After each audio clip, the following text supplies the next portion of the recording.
Question ఏమంటే concave mirror ఉందంట ఇలాగా. ఈ కాన్కేవ్ మిర్రర్ ముందర ఫ్రంట్లో ఒక ఆబ్జెక్ట్ ఉంచారంట. ఎంత డిస్టెన్స్లో? 50 సెంటీమీటర్స్ డిస్టెన్స్లో ఒక ఆబ్జెక్ట్ని ఉంచారంట. ఓకేనా. తర్వాత ఏమన్నారు? ఫోకల్ లెంత్ ఇచ్చారు. ఎంత ఇచ్చారు ఫోకల్ లెంత్? ఫోకల్ లెంత్ వచ్చేసి 40 సెంటీమీటర్స్ ఇచ్చారనమాట.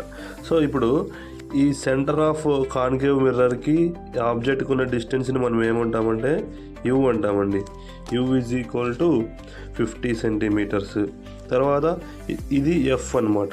సో కాన్కేవ్ మిర్రర్లో మనము ఒక స్టాండర్డ్ పాయింట్ ఫోకల్ లెంత్ అయినా ఆబ్జెక్ట్ డిస్టెన్స్ అయినా రెండు నెగిటివే తీసుకోవాలి.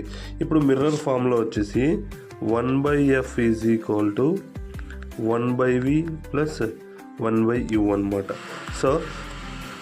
So minus 1/40 is equal to 1/v minus 1/50 అనమాట. సో ఇప్పుడు చూడండి. సో ఇప్పుడు 1/v కావాలంటే 1/v is equal to 1/50 minus 1/40 అనమాట.